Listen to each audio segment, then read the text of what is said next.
And we could apparently crack this bad boy open. Let's do so. I don't think Tito would mind if I apparently break his door and make it so that any sort of invillain out there could just walk in here and steal from him. I mean, why would anybody mind if I break down their doors? Alright, it is once again that time to check your feels at the door, because we are returning to this war of mine for quite possibly the very last time, Fading Embers. And we'll talk more about this one as we get into the game over here, but it's one that I'm really excited about, so if you guys would like to see an entire playthrough of this DLC in the channel, you know what to do. Let me know in the comments. I'm leaving a thumbs up and we'll do an entire playthrough. Hardcore survival with tough decisions. That is what this war of mine's all about. Let's get to it. In the middle of the Pogaron siege, Vicennes gathered in the city were under constant attack. My dude just had quite a bit of a tumble there. This is quite a different opening than I'm used to with these games. The Grasny army that surrounded the city had ordered targeted attacks to break the citizens' spirit. Got the old debt to Vicennes graffiti right there. The military aimed at specific facilities and places of cultural and religious value to the Vicennes people. This is a story about those who tried.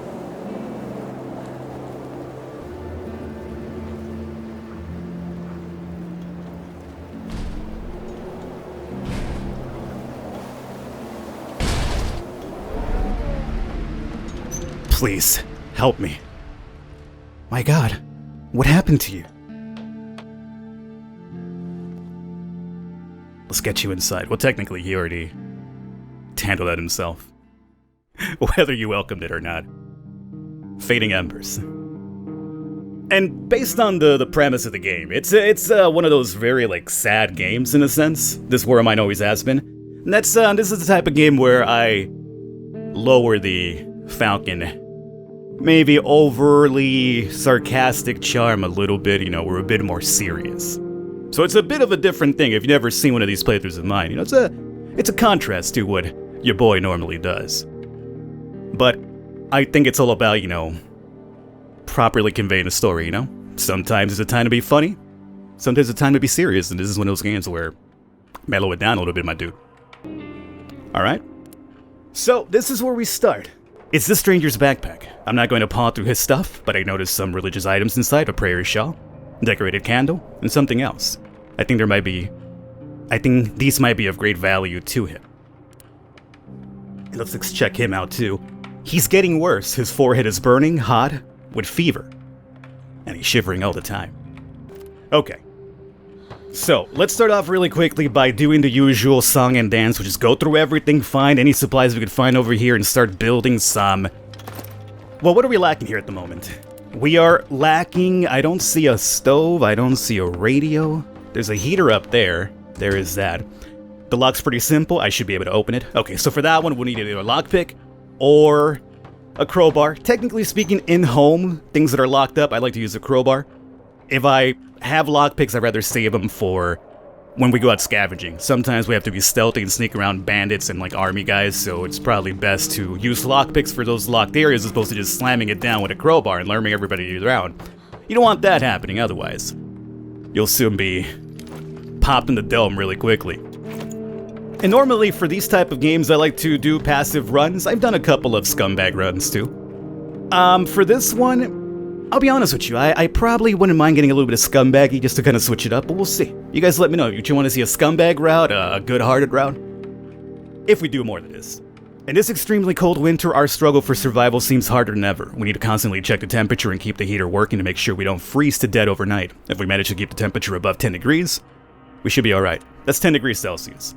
I can click on this though and see that 8 degrees Celsius is 46 Fahrenheit. That is what I'm accustomed to. The rest of the world does Celsius. Here in America, here in the US, no, we need our own thing. Sorry. We don't conform to your Celsius. We prefer the Fahrenheit. Now, does it bite us in the ass and we have to go to other places in the world and everybody's doing Celsius? Yes.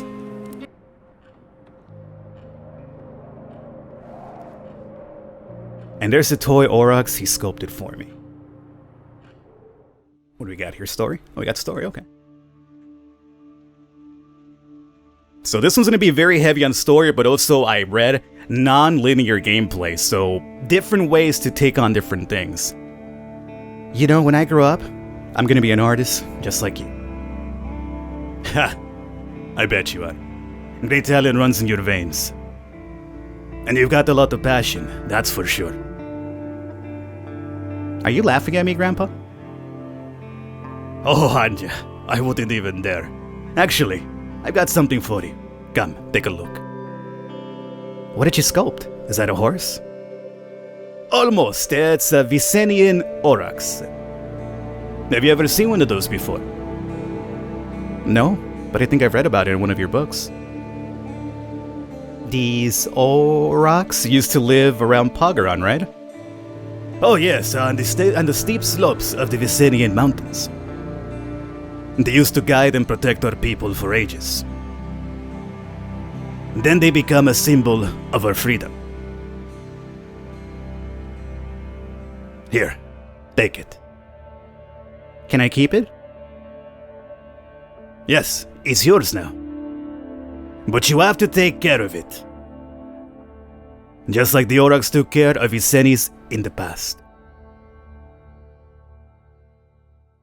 Ominous words, right? You gotta take care of it. Well, I'm pretty sure this is where the main mechanic of this game's gonna, or this DLC is gonna come through. So what do we got here? List of exhibits. Wooden aurochs. A limewood sculpture of an auroch, the legendary Vicenian symbol. It was carved for Anja by her grandfather when she was a little girl. This is the most cherished piece in her collection, and a reminder of a happy childhood spent with her grandpa. Item action. You can break it down for 3 pieces of just firewood. Do I suffer, do I struggle, or do I take the easy route and basically throw everything away? Alright. So, let's see. Our boy, very hungry. I might have to wait until you're starving to feed you, so at the moment, let's see about coming over here. We don't have a bed for myself either. The guy has the only bed, but the problem is that he's injured. We can't knock his ass out of the bed like, hey, you need to move out so I can rest. So that's gonna be a problem. I need to make a bed for myself at some point so I can rest between scavenges. We also got the heater. We already have one above. We don't have a radio. Might have to make one of those as soon as possible. We don't have a stove, so we can't feed. I mean, we can feed you raw food, but I'm not sure if that's ideal. It's gonna require wood, right? And I don't think we have a metal workshop either. 5 and 10. This allows me to make crowbars and stuff like that, which is very important. For now, I'm thinking, let's start off with the metal workshop. Alright, let's place that right over there. And work on that. That's gonna take us a while. Right now, this is our calm period, where we have to prepare for the night. Try to cover up the place from cold as much as possible, get our workbenches up and running.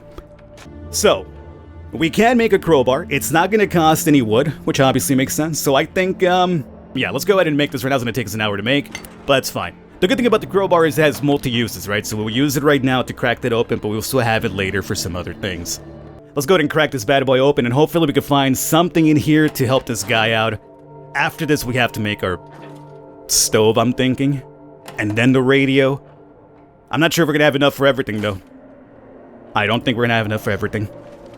I guess the temperature could be a little bit higher. Yeah, I know, but unfortunately, I don't got anything to burn. And we're very, very low on wood here. So we found some food. Meds, possibly, that we could make if we have the proper bench. We got water, weapon parts, and... what is this? Gunpowder, right? That's what you humans call that. Gunpowder. So you know what? Let's make the radio first. Let's just put it up here. I would not be surprised if one of the options we can take in this DLC is to let this man die and use what limited resources we have on ourselves. I'm just tossing it out there as a quite possibility. And if you keep him alive, well, he'll be useful later, but how long before he's up and running and being helpful to your base? That's the thing. If you melt snow for water, make sure to boil it before drinking. That's very sound advice. Death takes its toll in Pogaron. Sniper fire, mortar shells, and cold temperatures are the cause of death of many civilians. The spokesman for the military said, civilian casualties are the result of tragic accidents and criminal activity within the city. Oh, I'm sure it's just the criminals. It's not the government and the military. The temperature is going to plummet in the upcoming days. Oh, good. I mean, it wasn't cold enough already. Yes, we can grow indeed vegetables right now. It's gonna take us 10 water. We have 20. I think we need 10 to make the double meals, so I think this is fine, technically speaking, still. Go ahead. So, at this point, I see that we're done, so I'm gonna skip forward into the night portion now. So, she can carry up to 11 items, so that's good. She is a scavenger. Homeboy's just gonna lay in bed there, hopefully fine. We have 2 locations. We have the neighbor's house, a small house not far from Anja's cottage. The old man Tito, who was friends with Anja's parents, lives there. He became withdrawn after he lost his wife, but it might be worth to visit him. Perhaps he can share some meds. And we have the construction site.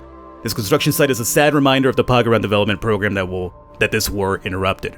The abandoned structures might still hold resources necessary for our survival. Yeah, we'll start with the neighbor's house, sure. I hope he's still alive and bandits haven't taken over his place. I'll take a crowbar, and that's about it. Just so we have plenty of space to bring stuff back with us here. Yeah, so we'll just take the crowbar, and that'll be it. Let's go ahead and scavenge. Hopefully, Tito is still here. I don't have to worry too much about anything. Maybe Tito can help. Let's hope so. So here's what I'd like to do. Here's my top tip strategy. Oh, there's movement over there already. That could be, hopefully, Tito. I hope it's Tito. I like to grab everything and then move it to right next to the exit of the map. And this is because sometimes in the future you'll have to do multiple runs. You can't grab everything, so you gotta come back for whatever you leave behind. That's important for you, right? So if you have a place that you can just walk in and grab everything and leave, you make life easier for yourself. It beats like going through the entire map, especially once you start going into areas with like a bunch of enemies. You don't want to go through the entire map filled with enemies again, right? You just want to walk in, grab your stuff, and walk out. Getting them there is going to be difficult, sure, but it just saves, it's basically one of those things that saves time. I believe early on, back in the days, I'm not sure if it was intended or it was a bug, but if you did that, well, let me peek really quickly. Nobody's there. We see no movement, and nobody's there, so that's a plus. It's freezing. I can't feel my hands. Alright, hopefully that is Tito. That right there means we could steal from Tito. Do we want to steal from Tito? Well, it will make our character sad, and sometimes stealing from somebody could exclusively lead to their death. Because whatever you stole is something they might have needed to survive. But sometimes you need those items in order for yourself to survive. See, that's where the tough decisions come into play. Are you going to put yourself in front of somebody else? Tito. Is everything alright? So that is Tito. Let me check this out really quickly, Tito. Tito's vinyl records. A set of vinyl records. Tito, a true music enthusiast, collected many unique records over the years. The music of these long out of print albums remind him of better times before the war. This is something special. I would not be surprised if you probably have that at some point, or maybe even steal it if we go the nefarious route with Tito here. So cold. Anja, is that you? Please, I need your help. I need something to heat my place. You and me both, Tito. I've already burnt everything I had. Oh, I mean, you got those records there. I'm running out of fuel too, but I'll try to figure something out. You could visit the Samuel Institute. There are good folks working there. They're helping our community, and used to help me from time to time. But I haven't seen them for a while. I hope nothing happened to them. Why does everything gotta be so freaking ominous in this game? So we need to give him 6 supplies of heating, or at least burning materials here. We don't even have one back home, to my understanding. We do have wood, which we can turn into it, sure, but I also need that wood to create items in order to get more items. Please do something, I'm freezing. New quest received. Alright. So I guess we have that option with Tito then. Now it is one of those things where the game's gonna be like, alright, well, it's up to you. Do you want to save this man? Or do you not? Now, I'm just gonna peek in here. I'm not committing to stealing from this man. I just want to peek. He's got 12 water. It's a very valuable resource. He also apparently has, I don't want to take it. I just want to see what it is. It should be like herbs though, right? And we could apparently crack this bad boy open. Let's do so. I don't think Tito would mind if I apparently break his door and make it so that any sort of invillain out there could just walk in here and steal from him. I mean, why would anybody mind if I break down their doors? Oh, we got some looting spots though. Well, on the upside, this is outside, so I don't feel bad about taking this though, because this is not Tito's. It's outside of your location, Tito. We got some more resources over here. Grab everything thus far. Well, Tito. Look, Tito. Look, Tito.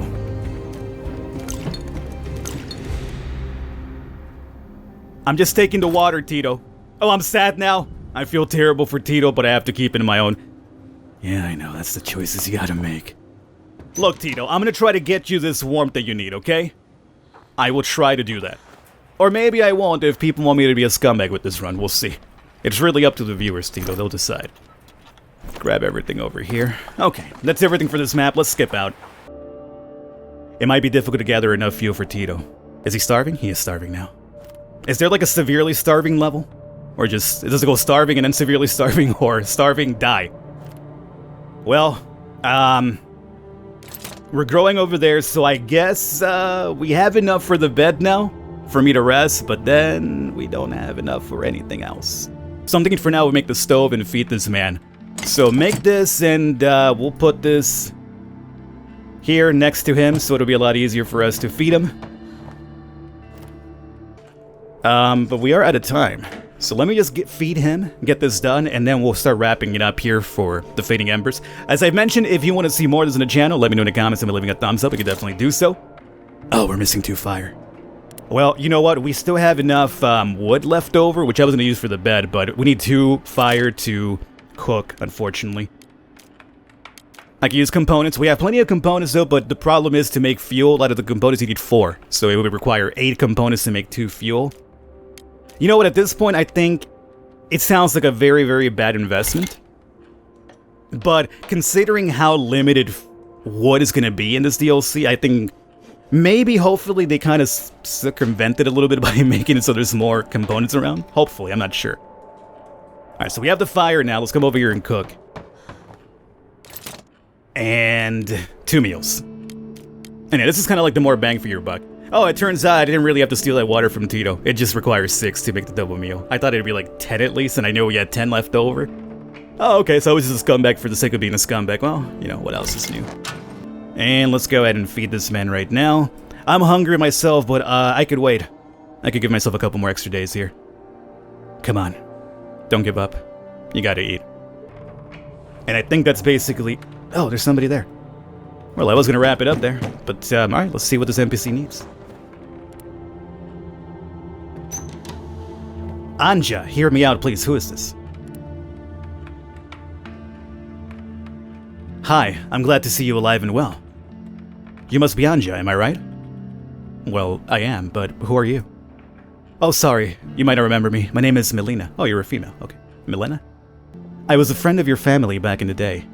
Last time we met, you were just a little child. Forgive me, but I don't know you. What brings you here? I'm in charge of the Pogron Museum. I'm trying to save our heritage for the future. Oh, here's the hook. I'm gathering pieces, there it is, of culture scattered across the Shield City. So you're telling me I could also give you the items for the preservation of culture, or use them for wood and fuel? Oh my god. Sounds like something my grandpa would do, yeah. I guess you really had to be friends. Oh yes, and I know that he assembled a nice collection of our local art. Do you still have some of those pieces? Our family collection, yes, I inherited after my grandpa passed away. I'm trying to keep it safe, but that's not easy these days. Oh, I'm sure. But that's what brings me here. I'd like to help you save it. Let me know if you need anything. Actually, I'm taking care of the wounded man. He badly needs medicine and food. Okay, I'll be passing by soon. I'll see what I can do. Just please try to secure your family collection. I'll do my best, Milena. Okay, so there you guys have it. That's the hook. That's the hook. We could preserve it in a way, not keeping it ourselves, but at least giving it to a museum to preserve it, and she might, in exchange, give us items we might need to hopefully survive. But it's going to probably challenge us at some point where she probably won't be showing up so often, so we'll be suffering in between, so then you got to make the choices to either burn them or not. Alright, there you guys have it, Fading Embers. If you'd like to see some more, let me know in the comments and by leaving a thumbs up. Otherwise, all the information will be down below for the final DLC story of This War of Mine. I will catch you next time.